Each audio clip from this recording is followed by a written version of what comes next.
Parte 22, o monumento da provisão. Vejamos o registro bíblico.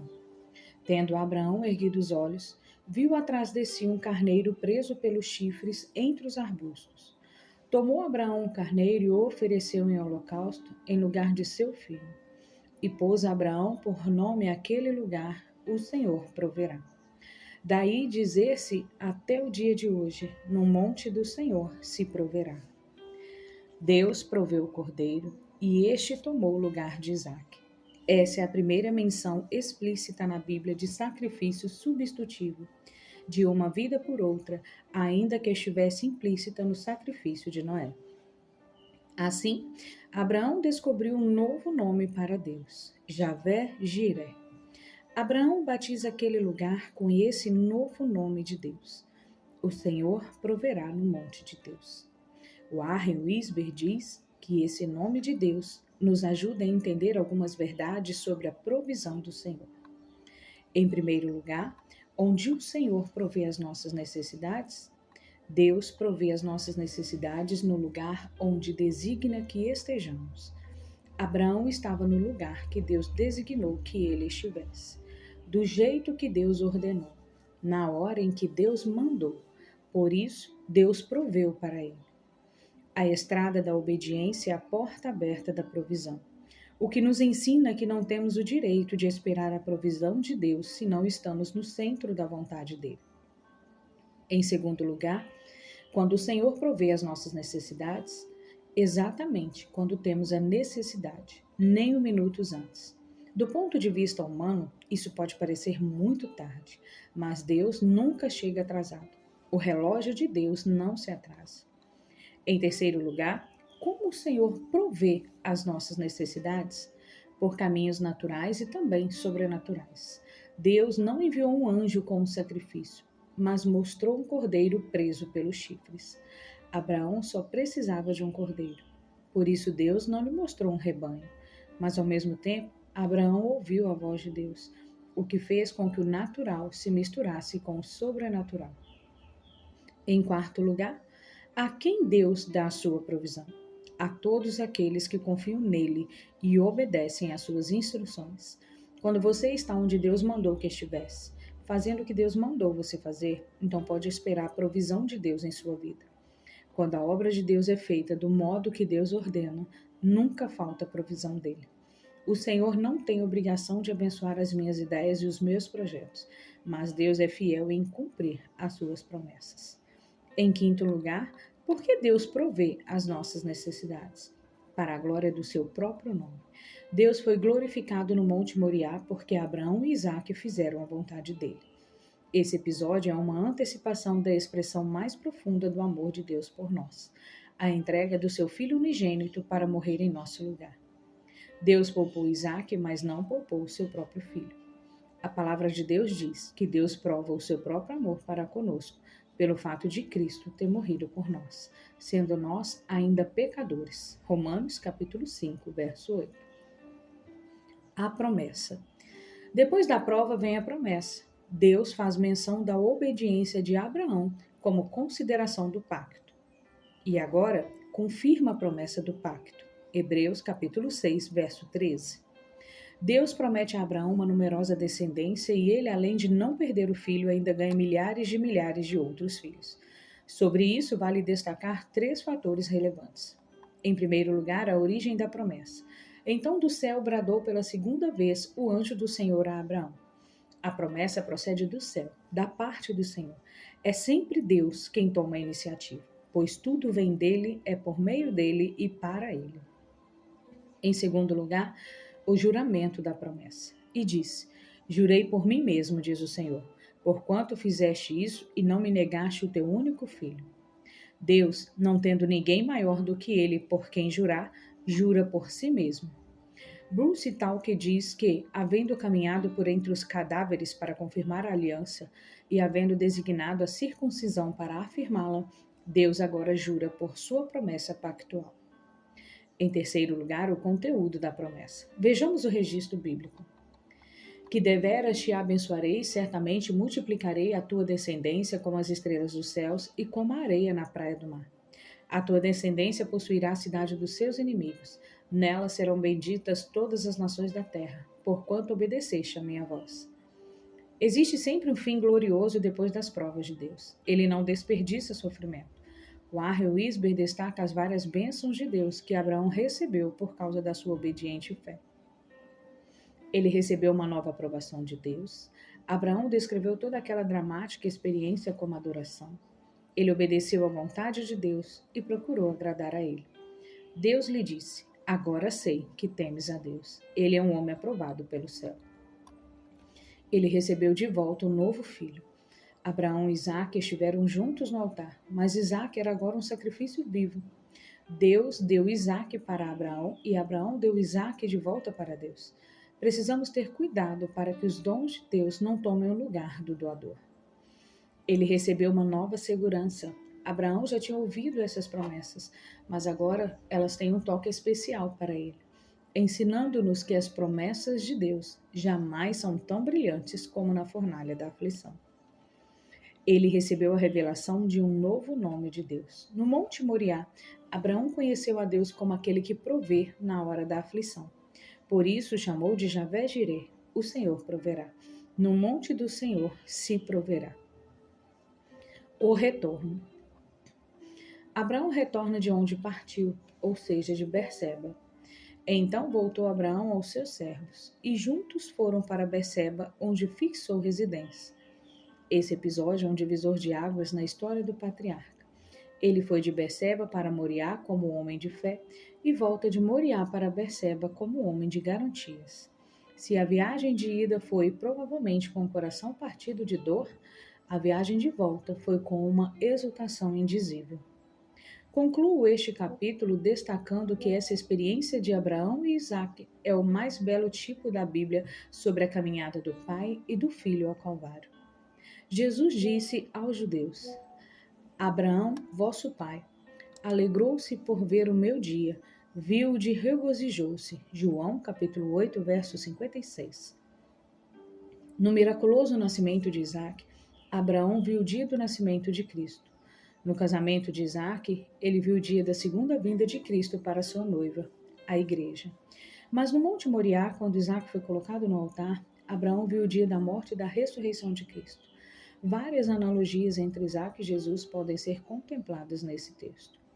Em primeiro lugar, Isaque foi o filho do coração, como Jesus foi o filho amado.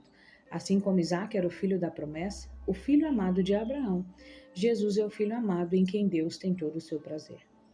Em segundo lugar, Isaque foi a Moriá sem reclamar. Jesus, como ovelha muda, foi obediente até a morte, e morte de cruz.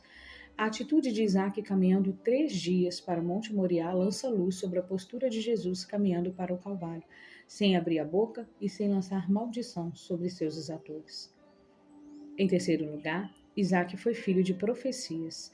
Jesus é o filho de profecias. Isaque foi prometido por Deus e seu nascimento não foi apenas profetizado, como também ocorreu por uma intervenção milagrosa de Deus no tempo oportuno de Deus.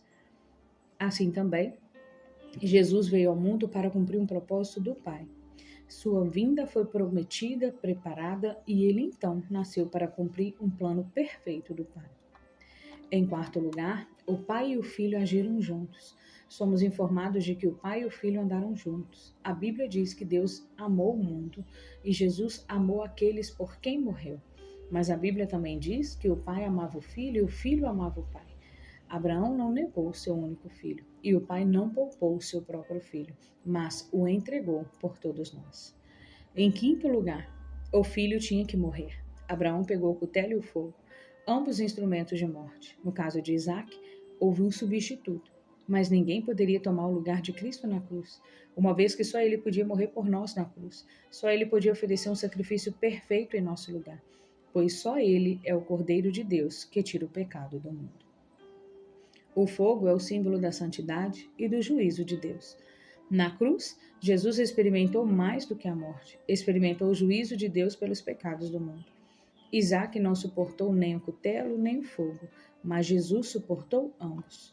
O pai de Isaque estava lá, mas o pai de Jesus o desamparou na cruz quando ele se fez pecado por nós. Que tremendo amor! Em sexto lugar, O filho teve que carregar o fardo do pecado sobre os seus ombros. Abraão colocou sobre Isaque, seu filho, a lenha do holocausto. Porém, Deus fez cair sobre Jesus a iniquidade de todos nós. Ele foi transpassado pelas nossas transgressões. Em outras palavras, Jesus carregou o lenho maldito sobre os apupos de uma multidão enlouquecida e foi pregado no lenho e exposto ao ridículo público. Resumindo, Jesus carregou a cruz e nela morreu. Em sétimo lugar, o filho foi levantado da morte. Isaque morreu apenas no sentido figurado, mas Jesus realmente morreu e ressuscitou. Não diz o texto que Isaque retorna com Abraão aos seus 2 servos, e a próxima vez que ouvimos falar em Isaque é quando ele se encontra com sua noiva. Isso mostra-nos que o próximo glorioso evento no calendário de Deus é o retorno de Jesus Cristo para se encontrar com a sua noiva, a igreja. Notícias da família de Naor. Chegando em Berseba, Abraão recebe notícias sobre os filhos de Naor, seu irmão. O patriarca não tinha perdido os vínculos com sua família que havia ficado na Mesopotâmia. Os 12 filhos de Naor se chamam Uz, Buz, Quemuel, Quezede, Azo, Pildas, Gidlaf, Betuel, pai de Rebeca, Tebá, Gaã, Taás e Maaca. Braume diz que dos 12 nomes dos filhos de Naor, somente 3, Uz, Buz e Maaca, fazem referência às áreas geográficas em que viviam os clãs que descendiam especificamente os filhos de Naor. Uz ficava em Edom, Buz provavelmente nas proximidades de Edom, Jó era da terra de Uz, Eliú era da terra de Buz, e Maaca era uma região próxima do Hermon. É digno de nota que a proporção numérica dos filhos de Naor é a mesma dos filhos de Jacó. 8 filhos com Milca, Jacó teve 8 filhos com Lia e Raquel, e 4 com a concubina Reuma, assim como as concubinas Bila e Zilpa. Ismael também teve 12 filhos. George Livingstone diz que essa árvore genealógica é interessante por causa de Rebeca, filha de Betuel, a qual no capítulo 24 de Gênesis torna-se personagem central como esposa de Isaac. O filho de Abraão vai casar-se com a neta de seu irmão Naor.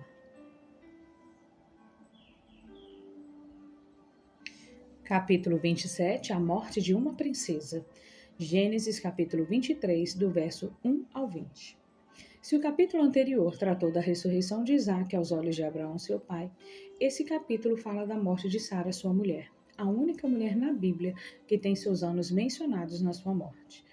Sara, a mãe de Isaque, era uma mulher proeminente que exerceu um papel absolutamente importante, não apenas como uma alegoria da Jerusalém celeste, como também dos crentes gerados pelo Espírito para a liberdade. Ela é um exemplo de mulher piedosa e submissa.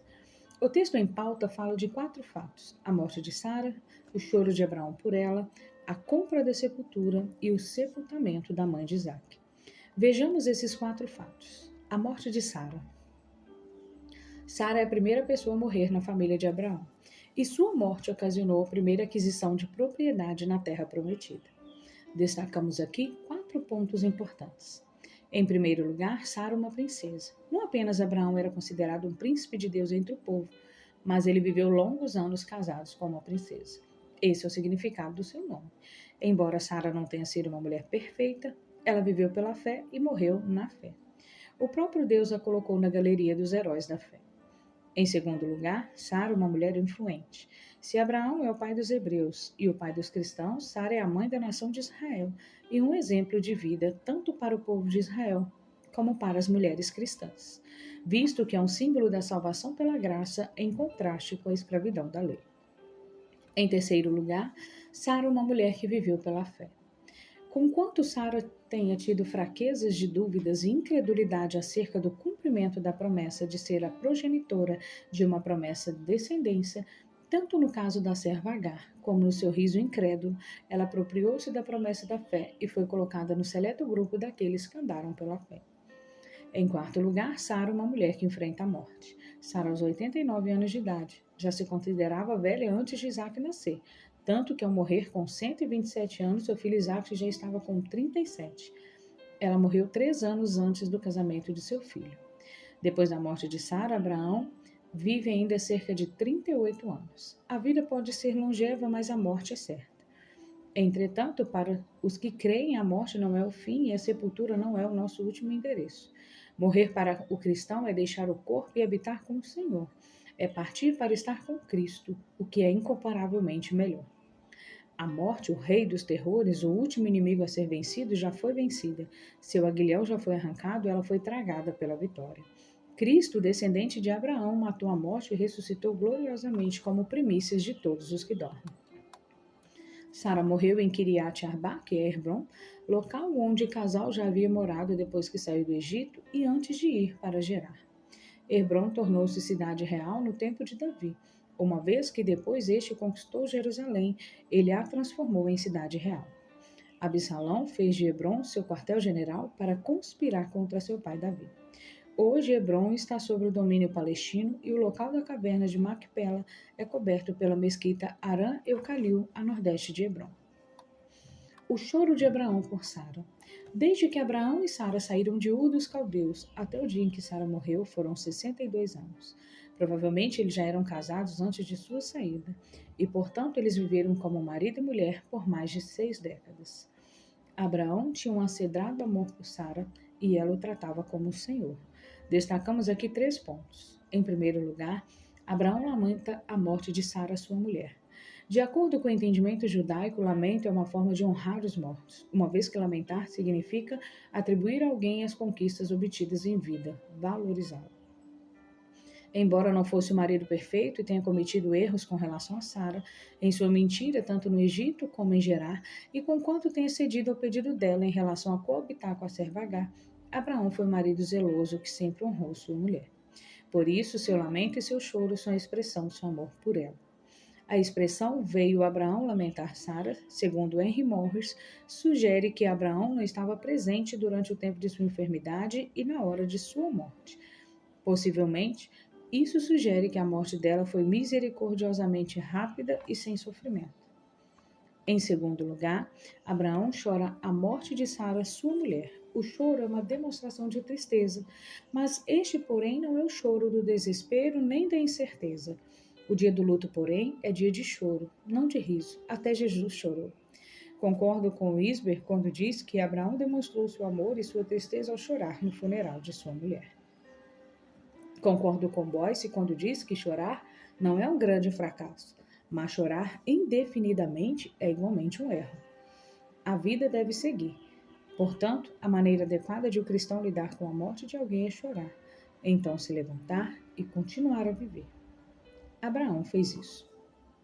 Em terceiro lugar, Abraão age depois da morte de sua mulher.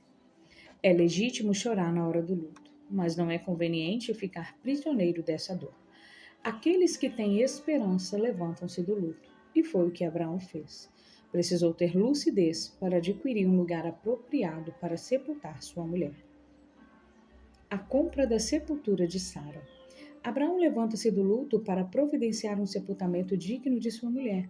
E embora estivesse a promessa divina de que toda aquela terra lhe pertencia, bem como seus descendentes, ele não tinha tomado posse sequer de um palmo de terra. Abraão humildemente procura os filhos de Et com vistas à aquisição de um lugar para sepultar Sara. Local este que deveria ser a sepultura da família patriarcal. 3 lições podem ser aprendidas. Em primeiro lugar, a humildade de Abraão. Abraão era um homem rico e influente, e toda aquela terra lhe pertencia por promessa divina. Mas ele não utiliza esse dinheiro para oferir vantagens. Ao contrário, ele fala aos filhos de Et, declarando-lhes que era um estrangeiro e morador entre eles, precisando adquirir uma sepultura entre eles para sepultar Sara. Derek Kidner diz que a palavra hebraica ger, estrangeiro, era um forasteiro residente, com alguma base na comunidade, mas com direitos limitados. Para eles, não se assegurava o direito de propriedade particular. Webers tem razão em dizer que, assim como aconteceu com Abraão, o povo de Deus hoje é também peregrino e forasteiro. Vivemos em um tabernáculo, que um dia será desfeito quando nos mudarmos para a glória. Quando o apóstolo Paulo escreveu "O tempo da minha partida é chegado", usou um termo militar que significa desarmar a tenda e avançar. O corpo que temos agora é temporário, mas na segunda vinda de Cristo receberemos um corpo semelhante ao corpo da glória do Senhor Jesus Cristo. Em segundo lugar, o testemunho de Abraão. Os filhos de Et não veem Abraão como estrangeiro residente entre eles, mas como o príncipe de Deus no meio deles. Enquanto Abraão se humilha, os heteus o exaltam. Eles então oferecem a Abraão a melhor sepultura. Mas Abraão queria a posse definitiva de um lugar, não o empréstimo de uma sepultura. Wiesber tem razão em dizer que, apesar de o mundo não ser nosso lar, como peregrinos e estrangeiros, devemos ter o cuidado de dar bom testemunho para os de fora. Em terceiro lugar, a aquisição da sepultura. A forma com que Abraão, num dia de luto, consegue comprar sepultura e ter o direito de posse, mediante a presença de testemunhas, revela o seu tato e sua habilidade. Ele é um príncipe de Deus e age como tal. Vejamos. O príncipe de Deus se inclina, este é um gesto de humildade. Além de um homem velho, rico, influente, é considerado pelos heteus um príncipe de Deus, mas em vez de exigir continência, é ele quem se inclina. O príncipe de Deus pede ajuda.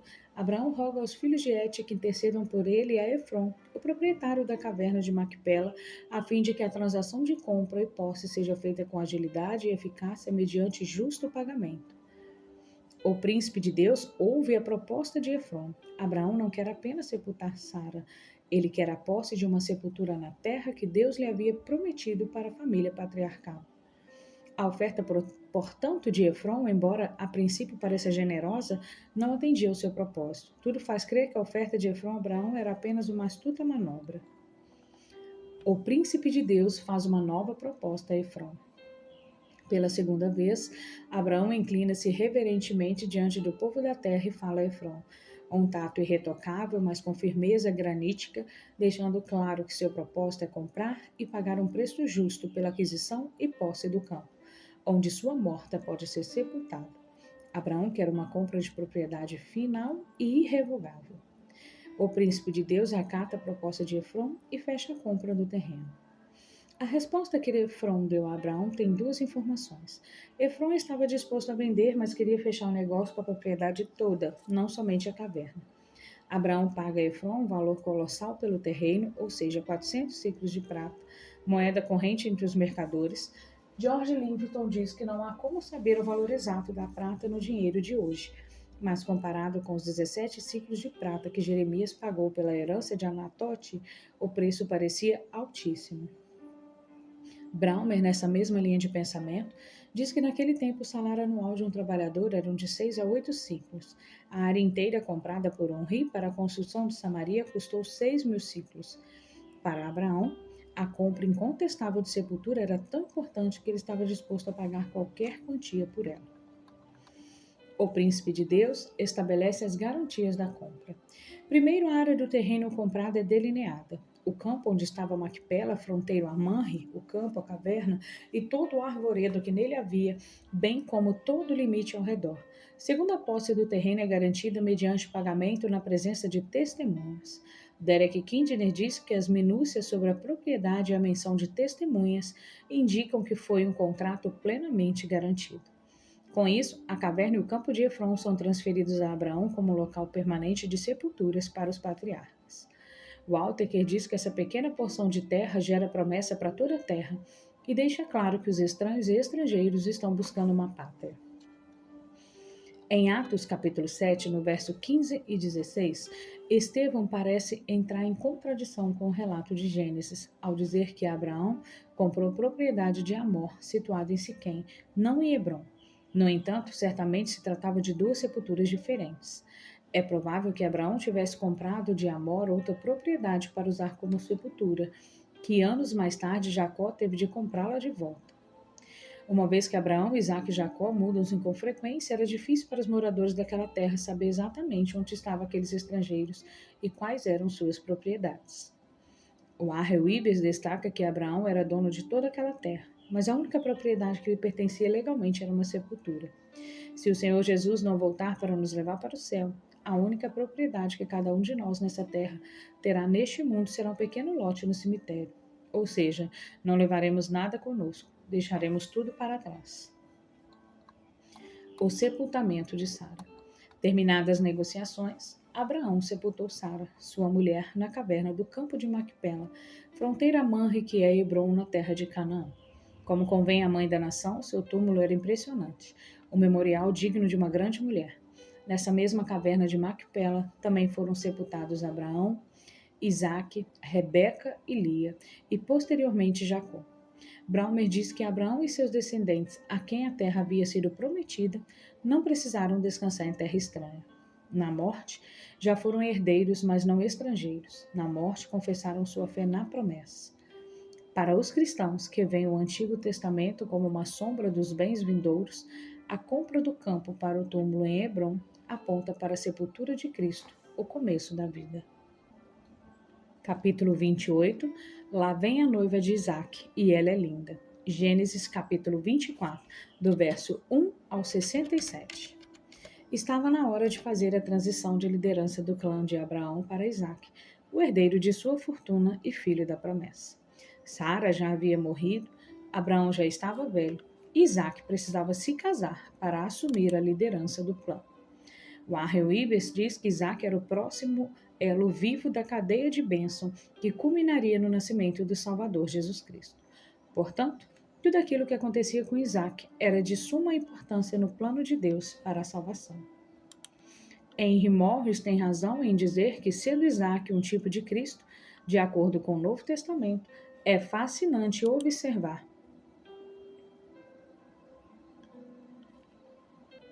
paralelos entre a história do servo de Abraão procurando uma noiva para Isaque e o ministério do Espírito Santo, buscando entre os gentios um povo para o seu nome.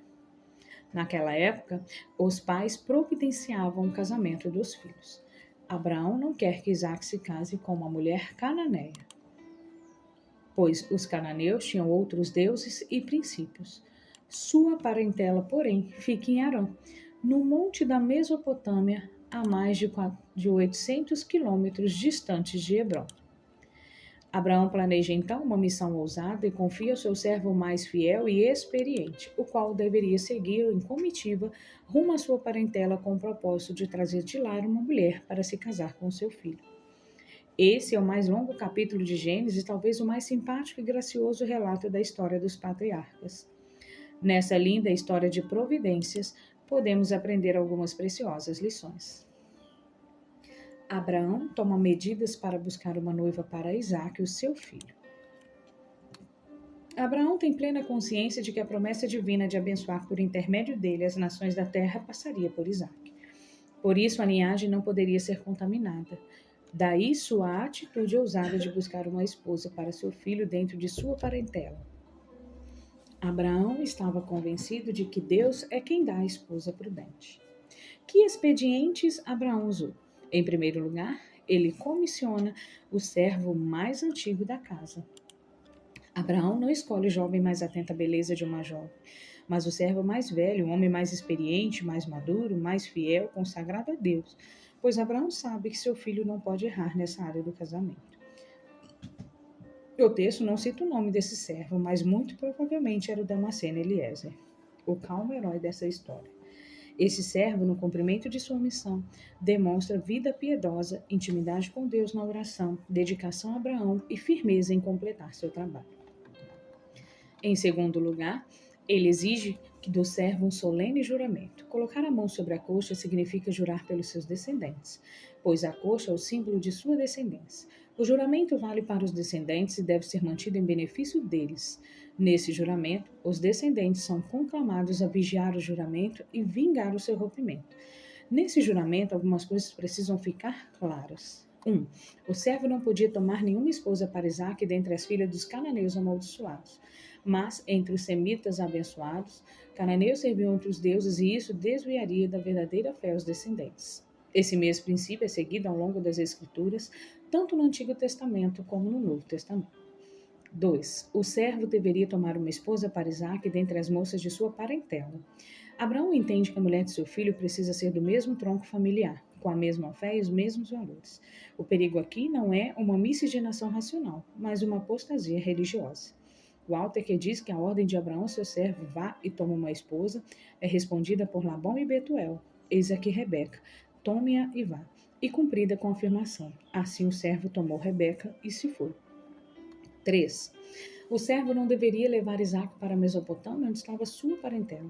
Abraão permaneceu fiel à vocação divina de deixar para trás sua pátria.